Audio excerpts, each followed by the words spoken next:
Hey there, I want to welcome you to what I hope will be a yearly tradition, and that's my re-airing of my episode on the infamous Star Wars Holiday Special.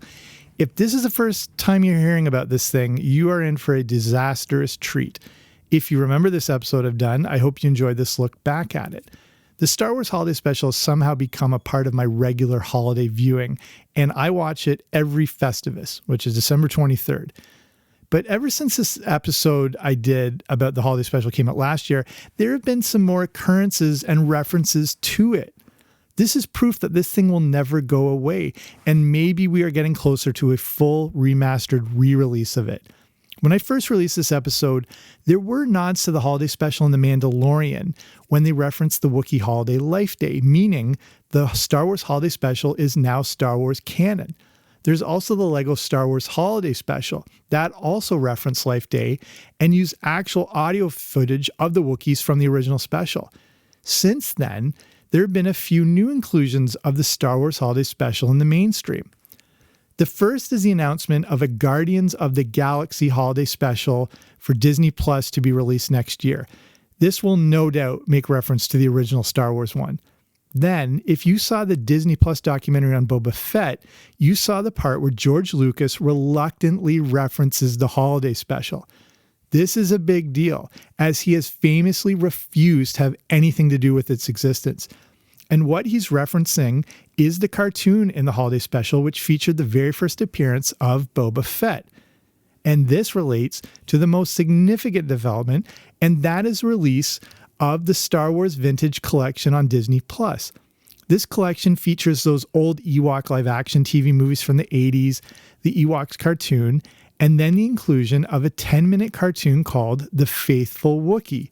And if you know where this is coming from, this is the cartoon taken right from the Star Wars Holiday Special. This was pretty astounding to see. The funny thing is, there is no explanation or backstory for this cartoon. For those who are unaware of the Holiday Special, this cartoon on Disney Plus must have just come right out of left field and makes zero sense. The other funny thing is this cartoon is stated as having a 2021 release date, which is also hilarious. We all know it comes from 1978. As mentioned, this thing doesn't seem to be going away anytime soon and is only growing stronger in popularity. Disney and Lucasfilm aren't even trying to ignore it anymore, and hopefully they come to fully embrace this thing. Now, let's get to my episode all about it. Hey there, what's happening? Welcome back to the Everything 80s podcast. I'm Jamie. Thanks for coming on out today. So what's the worst movie you've ever seen? To give you an idea of how bad the Star Wars Holiday Special is, take that terrible movie you have in your mind, double it, then double it again, then add Mac and Me, then take a sort of dash of the Garbage Pail Kids movie, and then sort of smush Howard the Duck into it. Then throw up all over it. What you're left with still looks like Citizen Kane compared to the Star Wars Holiday Special. That's what we're looking at today. The Star Wars Holiday Special was a television variety special produced by CBS that aired on November 17th, 1978. It was intended to keep the public's interest in Star Wars, but is considered one of the worst shows in TV history. Before we get to all that, if you haven't already, make sure you subscribe wherever you find your podcasts. I should be there. Okay, here we go. So this is probably my favorite subject of anything to do with pop culture, nostalgia, movies, all that stuff. I've seen this thing multiple times, so I am able to be your tour guide to show you everything about this special that makes it so bad. You might not have ever heard of the Star Wars Holiday Special. It's becoming a little more prominent again now, which stuff we'll get to a bit later.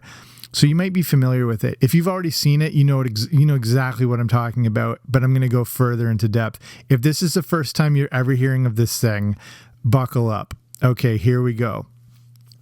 So let's set the stage for this special. So you've probably heard of the movie Star Wars, the small indie film from 1977. It, of course, changed movies forever. No one had ever seen anything like it, and Star Wars fever was everywhere. George Lucas could now continue his trilogy as planned, but it was going to be years until the next offering, which was going to be The Empire Strikes Back. Lucas and the studio needed something to keep fans happy and to keep Star Wars in the minds of the public. They probably shouldn't have worried about that with this thing. The thing was, though, any inclusion of Star Wars content was still helping to sell tickets as the movie stayed in theaters for so long. It was in for like over a year. People just constantly wanted to go see this thing. There weren't the big, giant 32 screen multiplexes. It was just a couple of screens at most theaters. Anytime Star Wars was brought, it didn't matter what it was brought up in. It was most often a lot of TV shows or specials or news reports or variety shows, which we'll cover more in a bit too. Shows like Donnie and Marie, the Richard Pryor Show. They all wanted to capitalize on the success of Star Wars. Saturday Night Live would do it too, but any just little mention of this thing would create more ticket sales. So CBS came to Lucas and said they needed to strike while the iron was hot. If these shows and references were creating even more success for Star Wars, what about a full-on TV Star Wars special? I mean, things would go through the roof.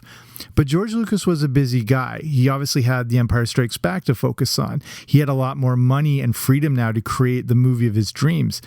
So he could help develop the concept of this TV special, which we'll cover in a moment, but he didn't have time to undertake and oversee an entire TV special. This lack of control over this Star Wars project, I'm using air quotes, is apparently what made him so possessive of the franchise and such a control freak when it came to everything to do with production. Okay, here's the plot of the Star Wars Holiday Special, if you haven't seen it or if you have. Han Solo is trying to get Chewbacca back to his home planet of Kashyyyk to celebrate the Wookiee Holiday Life Day. That's it. That's the entire plot. What unfolds over the next 2 hours are various side distractions while we wait for Chewbacca and Han Solo to get back. Just the start of this thing is worth looking at a little deeper.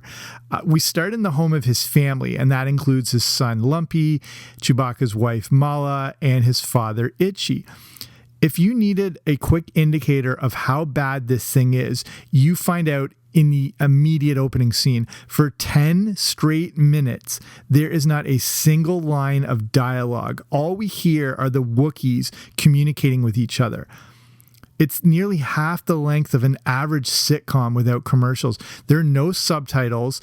There is no, scrolling opening credits like in all the Star Wars movies that give you sort of plot exposition and explains what's happening. There's nothing. You're just in their living room, in their treehouse, on their home planet, just listening to them growl back and forth while you try to figure what the hell is going on in this thing. Finally, this opening scene is broken up by comedy legend Art Carney, of all people, and he gives us a little more plot exposition. We find out sort of what's going on. The Empire is aware of Chewie and Han. They're trying to lock down the area. They're trying to intercept Han Solo and the Millennium Falcon. Eventually, they'll talk about martial law being declared on the planet, and they're locking down the area around Chewie's home. But this is when things start to get a little bizarre. So, this early opening scene, when Art Carney comes, starts with the little Chewbacca's son Lumpy, and he watches a video hologram performance of this very creepy circus show done by a very early Cirque du Soleil. This is when they were just getting started. It feels like you're watching a bad acid trip. So, like I said, that's one of these time-killing mechanisms they use to extend this thing the full 2 hours, because there's basically nothing happening with the plot. Here are some more of those time-killing scenes. We get a cooking show. It's featuring a Julia Child-like alien creature called Gormanda, played by Harvey Korman. And this is Chewie's wife now watching a full instructional show on how to make what they call Bantha Surprise. Harvey Korman is actually pretty good in this whole special. He plays a few more parts. But this whole scene, it's not like a clip of it. It's watching the entire cooking sequence. The next thing, probably the most disturbing part of the entire special, is this fantasy sequence involving singer Diane Carroll and the grandfather Wookiee in a scene that can only be described as, earmuff this if you have any kids around, but it's like softcore porn. And apparently this is what the writers were actually going for. They were trying to sort of, it's not like there's any nudity or anything like that involved, but they're trying to actually capture that essence for whatever reason. I don't know if it's just to see what they could get on network TV, but the fact that this appears in what is a kid's show is alarming. Cher was actually first asked to play this role, but smartly declined. It's just, again, if you haven't seen this thing, it's hard to picture. If you have, you know exactly what I mean. Whatever the intention was, the way it was executed just leaves you feeling like absolutely filthy. It's that bad. The next time-killing thing we see that goes on, and remember, this is spread out through the entire show, a performance by Jefferson Starship. And this is one of the easiest ways to kill some time, and I'm honestly surprised we didn't get more performances by them throughout the entire special. Again, it's sort of watching this little mini hologram performance. And the connection, I mean, it makes no sense. It makes just as much sense as seeing Kiss in the Paul Lynde Halloween special, if you've ever seen that. I mean, I think the only thing is they have the name Starship in their name, and that made sense. One of the most absurd is we watch an actual video technical instruction manual, like an online manual for how to like put components together of this like piece of electronic. This one is just straight up time wasting. And I've seen this show multiple times and I still don't know what is happening in this instructional video. We just see little Lumpy watching Harvey Korman again, who's playing a robot and is guiding us through this sort of technical manual while Lumpy follows along trying to put this thing together. And again, I'm not even sure what he's putting together. I doubt the writers even had anything in mind. They just had to kill time. I'll explain why in a little bit. Another big side distraction scene is a cantina sort of closing time bar song. And it's not the worst part of this whole thing. And it actually gives us a bit more of a connection to the original Star Wars movies because it's set in the cantina. But the problem is, if you're a Star Wars fan, I think we're to assume that this cantina we're watching is on Chewbacca's home planet of Kashyyyk. I hope that's how it's always said. That's what I've always been going with. I think some people maybe say Kashyyyk. I'm going with Kashyyyk. But we all know that this cantina was on Mos Eisley, so I'm not sure where we're supposed to think this is. But the point is the Empire is trying to lock down everywhere they can. And I think it's just left up to us to decide that maybe these planets are close together or it's happening through the entire galaxy. Either way, like I said, not the worst part of the special, but features Bea Arthur, who's actually a legitimately good Broadway singer. And she's recreating her role of Maude, if you know that character. This goes back a little ways. So she runs the cantina and she sings this very sort of Les Mis, life is terrible, but here's to life style of song. The costumes of the creatures are sort of okay, but, you know, they didn't have a huge budget, so a lot of them are not really close-up shots. Apparently those costumes were so hot that people were passing out while filming, and that scene, because they were sort of crunched for time, took a straight 24 hours to film. They shot from 6 a.m. to 6 a.m., like with breaks here and there, but they had to go straight through and people were dropping like flies. This is also another appearance we get of Harvey Korman, this time as an alien that drinks through the top of his head. And like I said, Korman is good throughout this whole thing, and he was said to be really the only one who kept the mood upbeat on set. He kept things more light and fun, and, you know, considering most of the people there just wanted to gouge their eyes out. Speaking of that, throughout this whole special, we get actual appearances by Mark Hamill, Carrie Fisher, R2-D2. We get some scenes of Darth Vader, but they were taken out of A New Hope. So the thing is, unless you had seen Star Wars like, you know, dozens of times in the theaters, you might not have remembered every scene. So you might have thought that these clips that they took out of Star Wars, the original, might have been made just for the special. It was maybe hard to put it all together. Harrison Ford, of course, is in this. He's at the beginning. He's also at the end. He clearly does not want to be there. He looks so pissed off to film this thing, especially in the opening scenes. They start with a shot of him in the cockpit of the Millennium Falcon, and you can see he's getting off-camera direction, and he's just losing his mind. And he finally has to just like point at the camera to acknowledge that he's there, but he's just visibly angry. They weren't stars yet, and they were still under this, early contract, probably weren't getting paid a lot, but had no choice but to appear in it. Things would get better as the series would go on. But seeing Harrison Ford in this is awesome. It's so funny.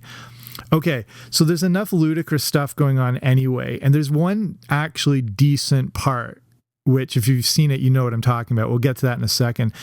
But if this whole thing is not absurd enough, the ending is where it just goes from ludicrous to straight asinine. Like drug-fueled trip asinine. So Chewbacca and Han, sorry, there's going to be spoilers here in case you haven't seen it.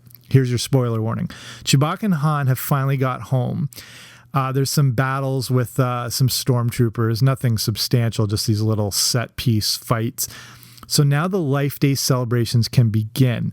And Life Day happens every 4 years for the Wookiees. So now the festivities which we are watching, which look like they're being filmed in a cave, include Princess Leia actually singing a song to the tune of the Star Wars theme.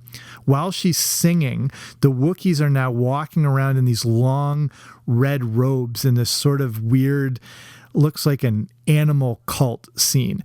Carrie Fisher, God rest her soul, is clearly on some sort of mind-altering substance in this scene. You can just see it. She's there, but she's not there. And just the fact that Princess Leia is singing is ridiculous. As this is finishing, it sounds like I'm making this up, but it's not. As this is finishing, the Wookiees are walking through space toward a bright light, wearing these red robes in some of the worst use of green screen you will ever see. The budget apparently seems to have been completely spent at this point because the other Wookiees clearly don't have Wookiee costumes or suits. They're basically wearing sort of knockoff masks and a straight robe over these people who are like 7 foot tall. So it just looks like a beanpole in red with a Chewbacca mask on it. Again, just watching this, you'll understand how ludicrous it is. But don't take my word for it. Let's listen to the words I will read of Princess Leia herself closing out the show when she's giving her little testimony to the spirit of Life Day after singing her song. She goes, quote, "We're all the same in our struggle against the powers of evil and darkness. I hope the day will come that there will always be a day of joy in which we can reaffirm our dedication and our courage, and more than anything else, our love for one another. This is the promise of the Tree of Life." And I should point out that the Tree of Life has not been mentioned once in this entire special. Okay, so I've mentioned this thing is 2 hours and there's all this time killing that's happening. Why was this thing so long? I'd say at best, with the content there, you'd maybe get 30 minutes from this. And if you consider a half-hour show has only 22 minutes, the rest of the commercials, you could maybe put something together, but it still would have been awful. An hour long is out of the question, and 2 hours is what resulted in the mindlessness we got with this special. In fairness, they only intended for this thing to be an hour-long special, but since Star Wars was so hot, every advertiser wanted to get on board. Since, of course, the network only had dollar signs in their eyes, they accommodated all the advertisers by stretching this thing to 2 hours. And like I said, there's barely 20 minutes of usable content. And this is why we get all those long, extended scenes that are killing time waiting for Han and Chewie. Like I said, the opening 10 minutes. That cooking scene alone goes on for 5 minutes. In the scope of TV, 5 minutes is an eternity. That's how long that is.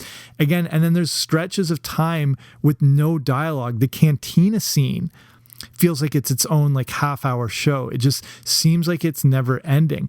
Any time-wasting opportunity is taken advantage of. And the best example of this is a glorious scene with Art Carney, and only Honeymooners fans would catch this.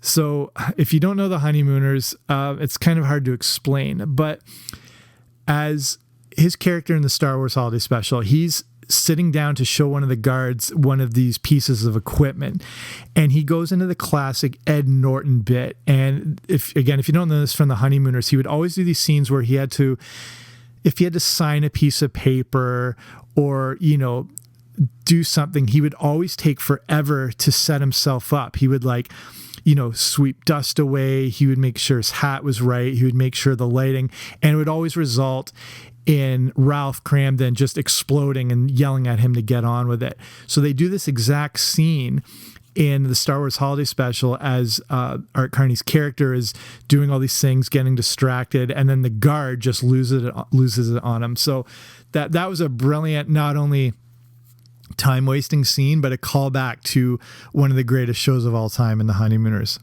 So I mentioned how George Lucas was sort of involved, but not fully. So who put this whole thing together? And this is where it sort of gets interesting and explains a little bit of the absurdity of this special. If you look at the credits of the people involved, you will see they have a lot of experience in TV, but specifically TV variety specials, which I'd mentioned a few of them before. And the fact this was a variety special, but why would Star Wars be a variety special? Why wouldn't they have just put together some cool, half-hour Mandalorian type thing? Well, again, I'm not sure how old you are, but variety shows were the bee's knees, let's say, during the 60s and 70s. I mean, there was nothing really else to do besides movies or TV at home in the 60s and 70s. There's obviously no internet, no streaming services, nothing. So primetime TV was the focal point of most people's entertainment.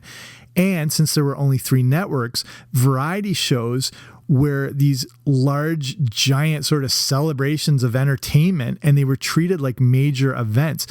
Everybody had a variety show. They were on all the time, and people would wait weeks and weeks, and they'd push these things through the roof because this was like the classic form of entertainment. It kind of goes back to like vaudeville days where you get a variety of different entertainment components like singing and dancing and sketches and comedy and all that sort of thing.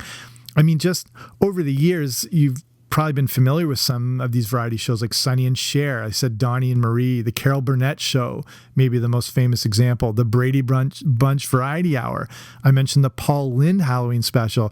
Again, if you want to see another train wreck, look up this one on YouTube as well. It's horrifying, but stupidly good at the same time. And then every celebrity you've ever heard of had a variety show during the 60s and 70s, like Dolly Parton, the Jacksons, John Denver, Johnny Cash had one, Diana Ross, everybody. So like I said, it's all this special made for TV event that had singing, dancing, surprise guests, all these different multiple sketches. They were huge. So even though they were huge, they really had started to fade going into the late 70s. But it didn't matter. The premise of the Star Wars Holiday Special would be variety based. And that explains those bizarre musical numbers and the sketches that were unrelated, or having the guest actors like Art Carney or Harvey Korman. But how could this work with Star Wars? Well, it clearly didn't. Fun fact, where they filmed the Star Wars Holiday Special is the same set where they record the Ellen Show today. So that's interesting. So we mentioned about George Lucas being involved, but what was his involvement? He was there for the script development, but they did that in just one day. The premise of the Wookiees spending Life Day at home was actually considered as the original opening shot of A New Hope. And Lucas had done a lot of work about the Wookiees, and he believed that could be its own movie, or that would be some sort of standalone thing. Whatever, he had all this information and basically like this Wookiee Bible, and he let the writers have access to all of his notes and all of his creations. So the problem is the script got reworked so many times that it resembled nothing close to what George Lucas had first come up with. The constant rewrites just created in the mess we got. Every time new advertisers came on board, the special was extended, so they had to rewrite the whole thing, add in extra scenes, extend other scenes. It was just, they could never keep on top of it. The rewrites were getting so out of hand, there was apparently going to be a scene where Luke Skywalker was going to sing. Mark Hamill thankfully vetoed this.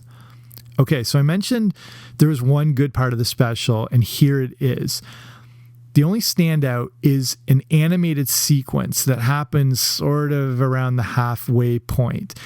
This gives us the very first appearance of Boba Fett. And I know he did appear in a deleted scene in A New Hope, but whatever. This is the first time anyone had ever seen him. In this whole cartoon sequence, we see the Millennium Falcon, which I'm not sure if we're supposed to believe is happening while the holiday special is going on. That's sort of a little hazy. But either way, in this cartoon, the Falcon crash lands on the moon of Pana. Our first meeting with Boba Fett is when he saves Luke from a sea monster, and he says he is there to help the rebels. Han and Luke are infected by this weird sleeping virus, and Boba Fett and Chewie go to look for a cure. Turns out that Boba Fett is actually in contact with Darth Vader. C-3PO finds out about this, and then they confront Boba Fett when they return. He takes off, gets out of there, and we're not going to see him again, and technically for the first time until The Empire Strikes Back.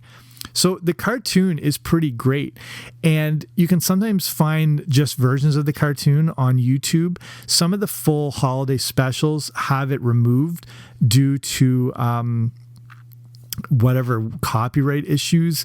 I'm not sure how that all works. And considering George Lucas doesn't think this thing even exists or even acknowledges its existence, if you put this up and get sort of a copyright infringement, they are acknowledging it. So maybe we'll see it in some form in the future. But it's honestly very good. It's animated by a company out of Toronto, and they took this whole, I guess, little script premise. George Lucas actually wrote it, so that's why it does feel very Star Wars-y. Nothing was really changed from what he created.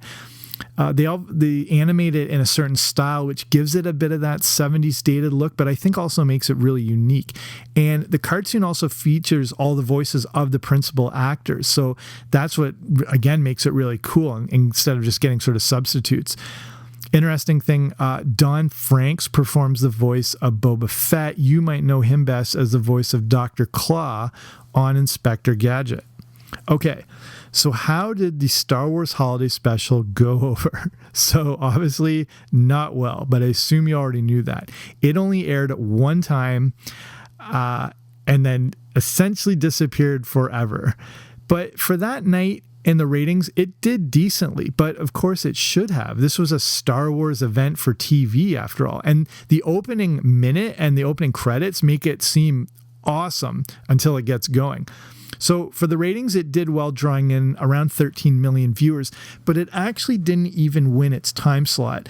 I guess the thing is, Star Wars is still relatively new, and only the super fans, mainly kids, were aware of it. So if you're the average older person, you probably have not a lot of interest. But again, it still did well. But the problem was it was so long and so absurd that most kids, again, who are the target audience, couldn't stay up long enough to see it. And the ratings for the second hour just dropped. So I was way too young at the time to see this thing. I was barely born. But for, say the average kid who's like maybe 7 years old or 8 years old, you're so excited to see this thing. And then that Diane Carroll scene happens. If you're a parent, you're like, that's it. This thing is done. Plus, it's just ludicrously stupid at the same time. So it explains the massive drop off in the second hour. So in fairness, everyone involved with this show realized they had a train wreck on their hands, but it was too late to change anything as they had to get this out in time for the holidays. This is also why it's not a Christmas special, it's a holiday special, because it was meant just as much for the Thanksgiving time period as it was for Christmas. Since the special only aired once, no one was able to relive what they had just seen. It sort of existed as this weird, almost like hallucination, and people like, did you see that thing last night? But no one really had VCRs. I doubt, like, the percentage is minuscule, so no one could tape it, relive it, talk about it, watch it on YouTube. They're just like, did that actually just happen? But over the years, legend of the special started to grow. Eventually, bootleg copies started making the rounds on old VHS tapes. If you've ever seen the White and Nerdy video by Weird Al Yankovic, there's a scene where he's like as the nerd trying to buy what looks like drugs in an alley, and it turns out it's a VHS copy of the Star Wars Holiday Special. But again, like, it started making the rounds, and many would discover it for the first time years and years later. This is when George Lucas allegedly said he wished he could smash every copy with a hammer. Now, of course, it's much easier to share it through torrenting sites. And like I said, there have been great copies on YouTube for years. There's even, I'm not sure if it's still up, but there's one of the actual broadcast copy tapes from a network in Ohio. I can't even remember what network, but it's like the exact thing they would have aired that night. So the copy is flawless. There's some other versions that are the odd person who maybe did have a VCR who record it with the commercials intact. So those are awesome to see. So what were the reactions of the cast? Just a few last funny things about this. And like I said, with George Lucas, he talked about wanting to smash this thing with a hammer. No one wants to be associated with it. Now the stars of Star Wars are all household names. They weren't famous yet, and they had no choice but to appear in it, like I mentioned before. And it's amazing how much they hate being involved. Like, just like Harrison Ford, you can see how much he hated it. There's a great interview that Harrison Ford did on Late Night with Conan O'Brien, and Conan, and this is years ago, this is like 20 years ago, and Conan O'Brien brings up the holiday special, and Harrison Ford lunges at him, comedically, but he goes into this sort of like, starts developing a tick when he hears it and then lunges. It's awesome. C-3PO actor Anthony Daniels once humorously threatened an interviewer, saying that watching the holiday special would cause you to die. And Carrie Fisher reportedly agreed to do a DVD commentary only if she could get a copy of it. So her reason was she wanted to have something to put on to force people to leave parties at her house when she wanted them gone. Okay, let's start winding it down here. The competition for worst Star Wars entry is sadly a competitive category now, but the Star Wars Holiday Special takes the cake. The problem is, for the people who tried to think this thing didn't exist and how George Lucas wanted to distance himself from it, it has now become Star Wars canon, which means it technically lives forever and is a very real thing, because it's been referred to. If you watch The Mandalorian, they refer to Life Day in the very first episode. There's also a Lego Star Wars Holiday Special that has been released on Disney Plus, and it's paying complete tribute to Life Day. There's even some sound effects from the Wookiees, and Mala, Lumpy, and Itchy are all in it. So this thing is real. And for George Lucas and the people who tried to push themselves away from it, it's not going away anytime soon. We can only pray that we ever get a good, proper re-release on Blu-ray or released on Disney Plus. Maybe petitions will be begun, but that's the dream. So deep down, I love this thing. I love it for the absurdity. I love how ridiculous it is. I love the fact people work so hard to get this thing on the air. And again, we can only look at it the same way you do, like, you can't not look at an accident. It's on that sort of scale. So if you haven't seen it, what are you waiting for? Like, there are several great copies on YouTube, but I have a challenge for you. If you watch it, see how far you can get watching this thing straight before you check your phone, open a new browser, or turn it off altogether. I'm betting you won't make it more than 12 to 15 minutes max. If you can do that, you're a stronger person than I am. Okay, back to current day me. I hope you enjoyed this look back at the Star Wars Holiday Special. Thanks for joining me for this episode. And if you're in a position to support this channel, you can go and check out patreon.com/80s to see the different audio rewards you can get and the different tier levels that start as little as $2 a month. There is the Boba Fett level, which gives you access to the Everything 80s Movie Club. I have a higher tier where you get a shout out and bio on the episode. So if you're just, interested, that's patreon.com/80s, patreon.com/80s, or wherever you're listening to this on, there should be a link that'll take you there. That's it for me. Thank you for listening. Talk to you soon.